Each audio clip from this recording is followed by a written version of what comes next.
In 1924, a young man in a backwoods town called Bucktouche, New Brunswick, bought himself an oil truck and went up against Imperial Oil. He says he didn't do it for personal gain, although he's probably the richest man in Canada, nor for personal glory, although nearly everyone in the Maritimes knows his name. He did it, says K.C. Irving, because he likes to see wheels turn.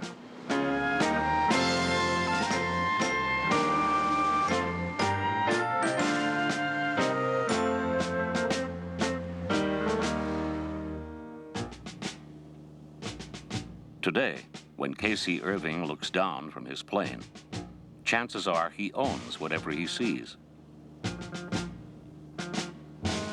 Almost single-handedly, he's made New Brunswick into the biggest company town in the world.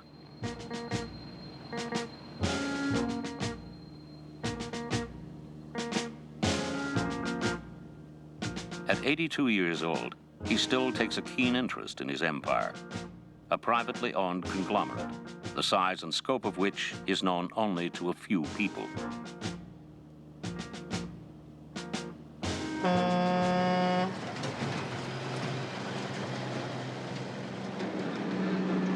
That's Mr. Irving's. He owns everything in the city. You don't know what he owns. What does he own? A tour of St. John, where 1 in 5 people depend on Irving for their livelihood, provides some of the answers. Most obvious is the Irving Oil Refinery. Local legend insists that the last of these tanks is unused, built only to accommodate the letter G. The refinery itself is the largest in Canada.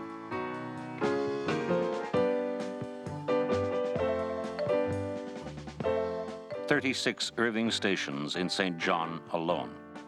Imperial Oil has 18. Not all his companies bear the Irving name, but they do bear the Irving imprint. They make money in a province where industries have been failing ever since Confederation.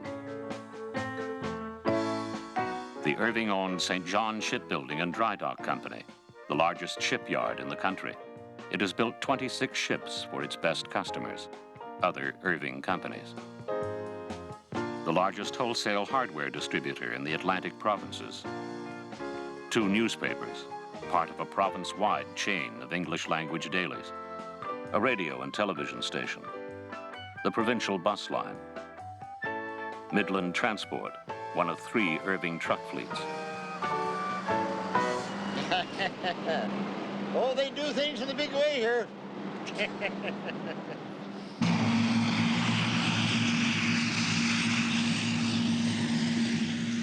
The minute his plane enters Canadian airspace, K.C. Irving begins to log the time he spends here.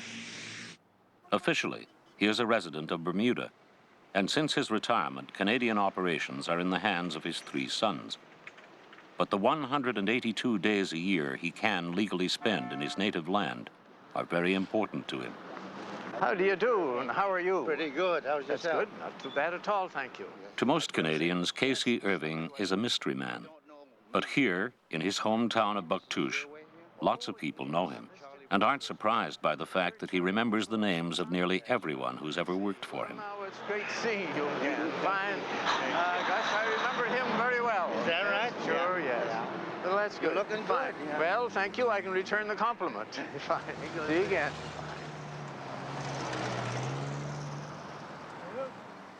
Excuse me, sir, can we ask you a question? Depends on what it is. Do you know Mr. Irving, K.C. Irving? I've heard tell of him. Yeah. Have you ever met him? No. Are you from St. John? No, St. Andrews. Andrews? What do you think of Mr. Irving? I think he's quite an industrialist. I think about him, I think we ought to have about 15 more men like him in New Brunswick. My opinion of him. Yeah. Too much power for one person, it becomes almost like a dictatorship. Gee, we should have about 10 more like him. We would go up against Loughy then. No doubt about it. Yeah. Most fabulous man that was ever in this country. And basically chased him out of the country as far as I'm concerned. Yeah. Not his enterprises, but him himself. Yeah. You were sad to see him go, right? Well, I guess. I guess. I look like him. I wouldn't say that. He's better looking than I am. Huh? What's so funny? Started here and went over 25 feet. On a corner of his father's farm in Bucktouche, K.C. Irving built the first of more than 3,000 Irving stations. Today, his son Arthur is head of Irving Oil. But I've seen the only picture I have showing the station shows the canopy right in front of the present street. And that was in 29? No, that was in 24. 24, oh, I see. Just lived over the way there, and whenever they wanted me, if the place wasn't open, they would come and blow their horn under the window. So, but we always delighted to see a customer. Today, Irving Oil has more customers than Imperial Oil in Atlantic Canada. Ship tied up last night there, and about 1,900,000 barrels on board. Touring the front lines in St. John with his sons Jim, Arthur, and Jack, the old general wants facts, not family chit-chat. Around 250 to 300,000. When K.C. Irving ran the oil company, he could rhyme off the monthly gas sales for every Irving station in the country. This particular cargo would be around about 65 million US. Quite a change from way back when it was just a couple dollars a barrel. Yes. And the old buoy standing up all right? Doing a great job. Good. Yeah, you made a good buy when you bought that one.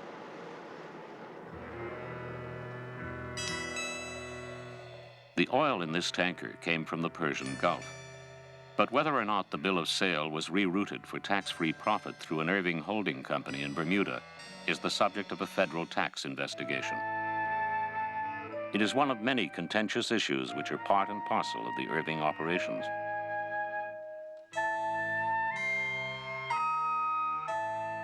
But controversy is nothing new to K.C. Irving. Setting up a refinery in New Brunswick was considered the height of folly by some critics. But, as is so often the case, Irving proved them wrong.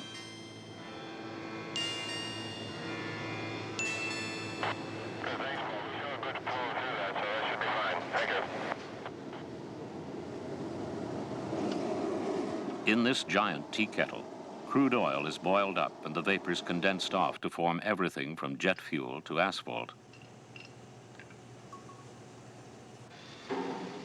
Gasoline is distributed by Irving trucks and ships throughout Atlantic Canada and Quebec. Hundreds of trucks a day, carrying $10,000 worth of gasoline apiece.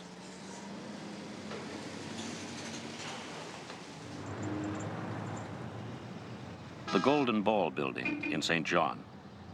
Originally a garage, it has been the fortress-like Irving headquarters for 25 years. Shortwave radio links the nerve center with any office, car, or even an oil tanker in mid-Atlantic. XJP81 St. John Office to ZCEH, Irving Wood. Do you copy, please? Over. St. John Office, Mr. J.K. Irving, come in. If we get them down tonight, how much time can we save? Well, we can leave as soon as we're here. How long does it take to put them together? We don't have to wait. We can do it en route. Okay. Get a hold of Barney McGill. Yep. We should send him up to Montreal, pick the parts up, and bring them back so he can sail. Very good. Very good. Right. It was from this corner office, now occupied by son Arthur, that K.C. Irving wove together his web of interlocking corporations. What's new this morning? Well, things aren't going too bad. Yeah. Jack is the youngest of 3 sons. Among his other responsibilities, he supervises all new Irving construction projects. If we could get a hold of a large loader, a few trucks, we should try and reduce that cost if we could.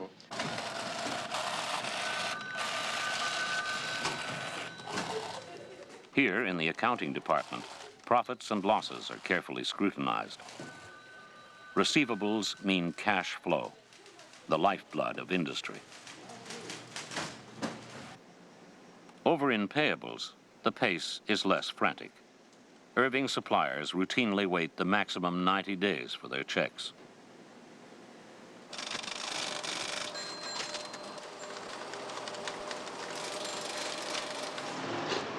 This woman's job is to inspect the gasoline stations for cleanliness, distribute new promotions, and spread the gospel according to Irving Oil. It's summer, having lots of fun. Join the Irving people, playing in the sun. Come on out, it's summer. Make your dreams come true.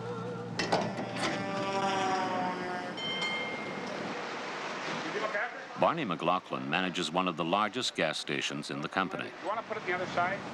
Last year, it pumped 2 million gallons of gas. Number 13, unleaded. Barney employs mostly high school students to man the pumps. Move that broom and take it up, please. He has a reputation for being a tough boss. Lovely job, lovely job. Oh, don't forget to smile. Inside, outside, squeegee them off. Daily duties. You finish here either today or tomorrow, get that piece off the window up there. No problem. My opinion, this is the pride of the fleet. Quite proud to be captain. I normally come to work around 7:30 in the morning. I go out around 6 o'clock at night. Come back around 8. Work till 10 or 12 or 1 o'clock. All part of the game. Hard work and automobiles. That's at the root of the Irving success story. A story that began in Bucktouche with an 11-year-old boy and his secret purchase of a car. Father said to me, Kenneth, do you own a car? And I said, yes, sir. Well, he says, you get rid of it and don't drive it. The car, a Model N Ford, he bought for $8 and sold for $11, a 38% profit. I think it was $11. He tried to buy it for less, but I wouldn't drop the price any less than below $11, so he bought the car from me. Kenneth Colin Irving soon realized that life's most important lessons would be learned outside the classroom. He packed smelts, he salvaged logs from the river, and he learned to use his fists. This last accomplishment led to his being taken out of school for fighting. His father sent him to Millerton, 60 miles north of Bucktouche. So he called my name, asked me to stand up. That's Mr. Robinson did. I stood up. So he said, Kenneth, he said, you've come up here to Millerton to school. And he said, I'm going to teach you and you are going to learn. And he said, I'm boss around here. And if you ever forget that for 1 minute, it's just going to be too bad for you. So that's the way we started off. And we got along splendidly. Splendid was hardly his father's reaction when the 15-year-old Irving tried to join the Army in 1914. But in 1918, he was accepted by the Royal Flying Corps and sent to England for training as a pilot. The war ended before he could see action, but he scored 100% on 2 of his exams, navigation and bomb sights and machine guns. After the war, he returned to Bucktouche to begin in earnest his apprenticeship in the family businesses. He took particular interest in the general store, which, although modernized, stands on the same site today. The name of the street, however, has been changed.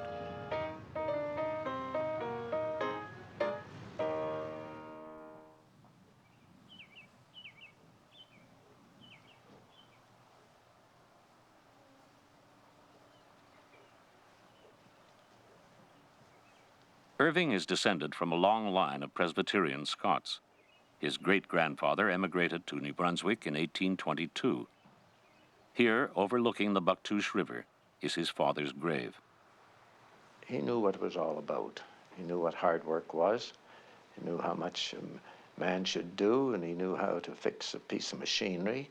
And if he didn't know, he would learn very quickly. Yes, I suppose I am a bit like him in many respects. Yes. What ways would you say you're like him?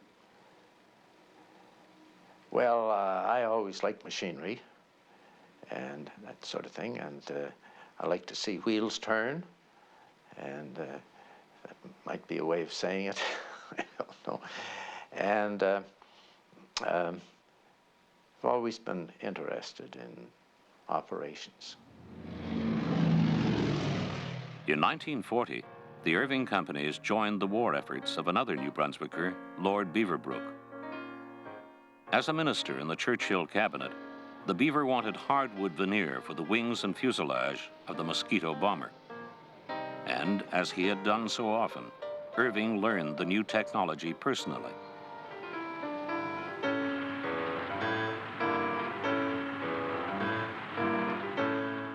The momentum generated by Irving companies during the war years led to a spectacular growth during the post-war period.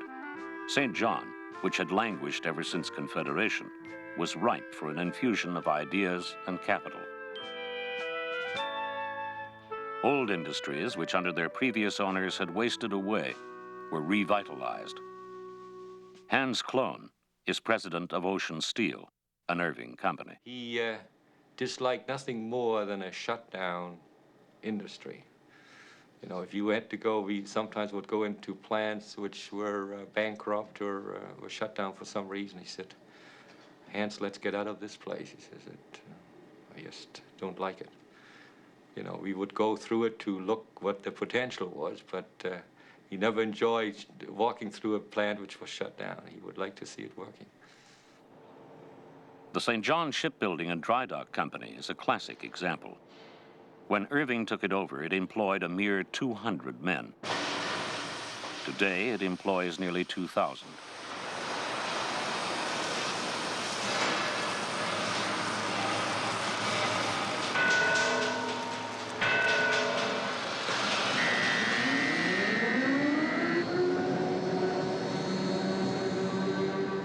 The formula for this success seems simple enough. Get rid of the fat. Don't waste money. Don't waste time. You can see the practical application in Jim Irving's approach to things. John, isn't that an expensive rig to have here to put pipe aboard? Well, we feel that we went into that and they're taking the cost against the ship. They feel it's worthwhile. 2 or 3 times we talked about getting a smaller crane and putting on the deck just to haul, handle the small pieces. Yeah. You know, we've got to get back to that right away because having a machine like this here, handling small pipe and whatnot. Well, it's here for 1 week. The ads was said to give them a week. Well, that's not good. Beginning with firstborn Jim, the Irving boys were never far from father's side, learning the ropes.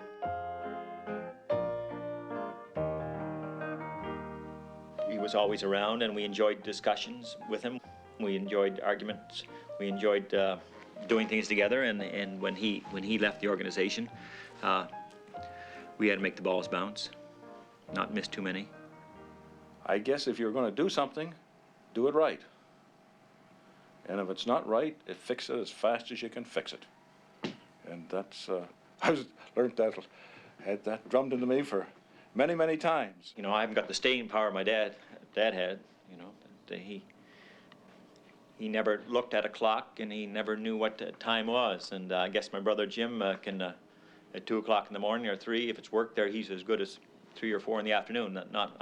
I fold up before that. There's a much difference between Jimmy and Arthur between night and day. What's the difference? Well, Arthur was a very tough man, but Jimmy was a very calm person. Yeah, you can talk to him, yeah.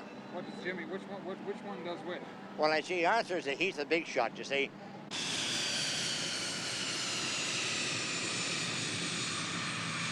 the clear to the deck hangar by the parallel. Hold short of runway 27. Roger, KCI.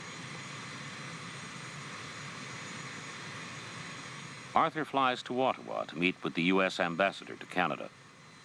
The Irvings are longtime proponents of free trade with the United States.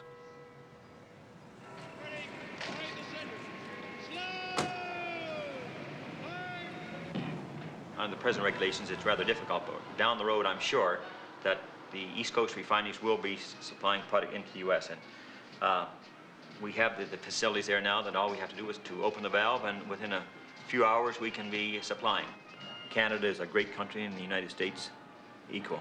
And I think, and together we can do great things. And we've got a sophisticated plant that can give the products that you need. So the resid, or the heavy end of the barrel, there's lots of that. And it doesn't take much of a tea kettle to boil it up. But for the gasoline and distillate fuel and jet fuel, there's a lot of capacity in Canada for that. Later the same day, Arthur flies to New York City for a meeting with a representative of Shell Oil.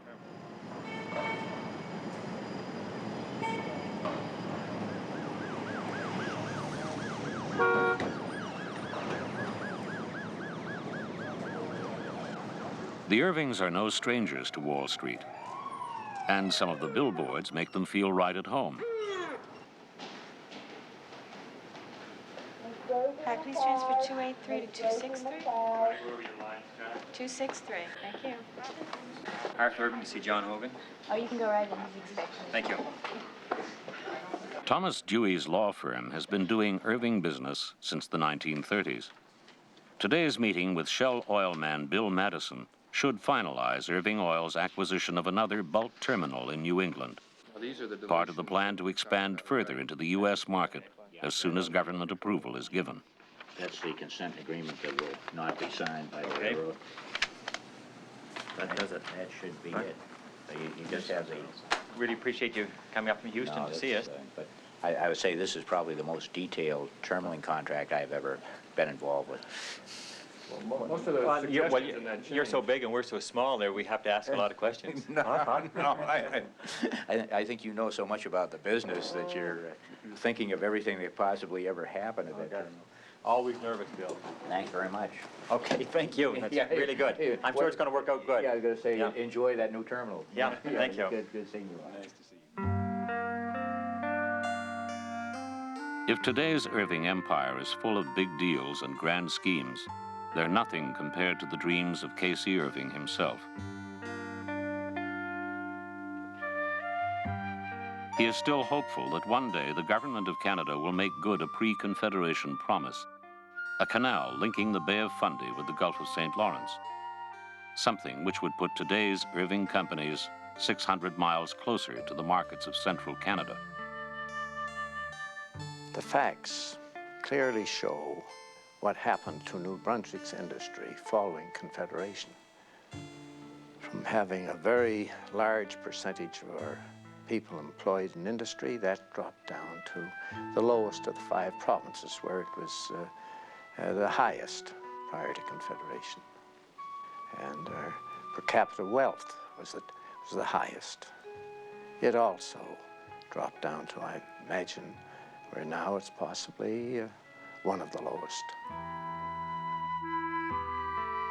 While they might agree with Casey Irving's assessment of the deal New Brunswick got in Confederation, some New Brunswickers are uneasy with Irving's domination of their province today. These Irving watchers point out that Irving companies control 40% of the local private sector economy. St. John lawyer George O'Connell explains. The Irvings seem to enjoy, or seem to